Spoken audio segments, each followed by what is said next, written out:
نحمدہ و نصلی علی رسولہ الکریم۔ رمضان کا آخری عشرہ ہے، انتہائی برکت والا رحمت والا عشرہ، اور آپ صلی اللہ علیہ وسلم کی حدیث پاک کے اندر آتا ہے کہ لیلۃ القدر کو رمضان کے آخر عشرہ کی طاق راتوں میں تلاش کرو۔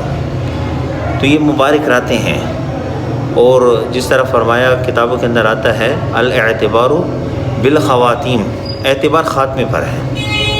جس طرح فرمایا حضرت عمر رضی اللہ تعالیٰ کے قول نقل کیا ہے کتابوں کے اندر کہ جیسے جیو گے ویسے مرو گے، اور جیسے مرو گے ویسے اٹھائے جاؤ گے۔ ایک بندے نے ساری زندگی ایمان کی حالت میں گزاری، اللہ رب العزت اس سے موت کے وقت ایمان کو سلب کر دیں تو وہ کفر کی حالت میں اس دنیا سے چلا جائے گا۔ ایسے کئی واقعات ہیں۔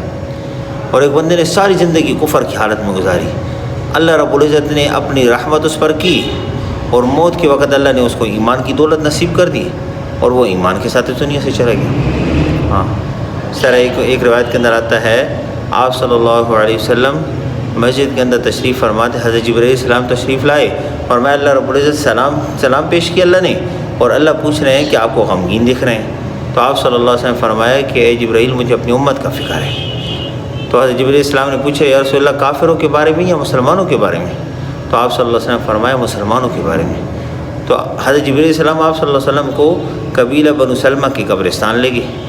وہاں جا کر آپ صلی اللہ علیہ وسلم کے سامنے حضرت جبرائیل علیہ السلام نے ایک قبر پر مارا، تو ایک قبر سے اور کیا فرمایا قم باذن اللہ، اللہ کے حکم سے کھڑا ہو جا۔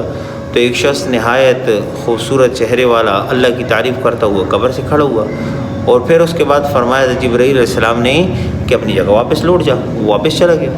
اور پھر دوسری قبر پر مارا، تو پھر فرمایا کہ اللہ کے حکم سے کھڑا ہو جاؤ، اور انتہائی بدصورت شخص قبر سے نکلا اور کیا کہہ رہا تھا ہائے افسوس ہائے شرمندگی۔ حضرت جبرائیل علیہ السلام نے اس سے کہا کہ اپنی جگہ واپس لوٹ جا، وہ واپس چلا گیا۔ تو پھر آپ صلی اللہ علیہ وسلم سے فرمایا کہ جو جس حال میں مرتے ہیں اسی حال میں اٹھائے جائیں گے۔ تو اصل اعتبار خاتمے پر ہے۔ اب یہ رمضان کی آخری گھڑیاں ہیں، مبارک گھڑیاں ہیں، اور ہر رات میں رمضان کی ہر رات میں آپ صلی اللہ علیہ وسلم فرمایا کہ ہر شب میں رمضان کی اللہ کی طرف سے اعلان ہوتا ہے، 10 لاکھ لوگوں کے بارے میں مغفرت کا اعلان ہوتا ہے۔ لیکن دیکھیں کتنی مبارک گھڑیاں ہیں، لیکن ان مبارک گھڑیوں میں بھی بعض ایسے بد نصیب ہیں جن کی رمضان میں بھی مغفرت نہیں ہوتی۔ اب وہ کون لوگ ہیں؟ ان کے بارے میں ایک روایت کے اندر آتا ہے، ایک وہ جو والدین کی نافرمانی کرنے والا ہے، کہ والدین کی نافرمانی کرنے والی کی رمضان میں بھی مغفرت نہیں ہے۔ ہاں، دوسرا فرمایا کہ حسد رکھنے والا، کینہ رکھنے والا، بغض رکھنے والا، رمضان کے اندر بھی اس کی مغفرت نہیں ہے۔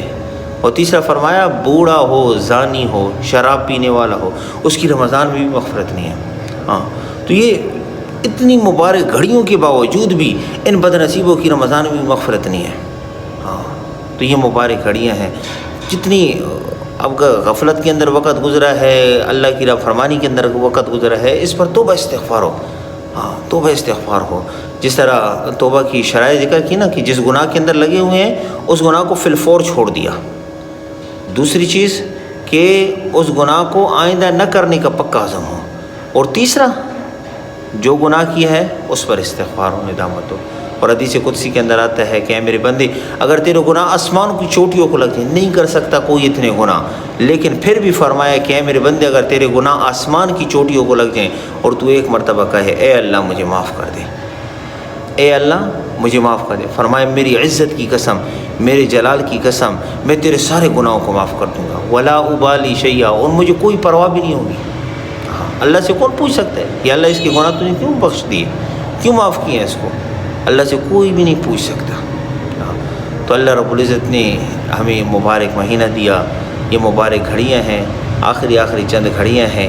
الاعتبار بالخواتیم، اعتبار خاتمے پر ہے۔ اب یہ خاتمہ ہمارا درست ہو جائے، یعنی رمضان کی آخری گھڑیاں یہ صحیح طریقے سے ہماری گزر جائیں، تو اس کے لیے ہم کثرت سے دعاؤں کا اہتمام کریں، خود بھی اپنے لیے بھی دعا کریں، اپنے اہل و عیال کے لیے بھی دعا کریں، رشتہ داروں کے لیے دعا کریں، دوست احباب کے لیے دعا کریں، سب کے لیے دعا کریں، خصوصاً ہمارے جو فلسطین کے اور غزہ کے جو مظلومین ہیں، جو ظلم کا شکار ہوئے ہمارے مسلمان بھائی، ان کے لیے ہم خصوصاً دعا کریں کہ اللہ رب العزت ان کے حال پر بھی رحم فرمائے۔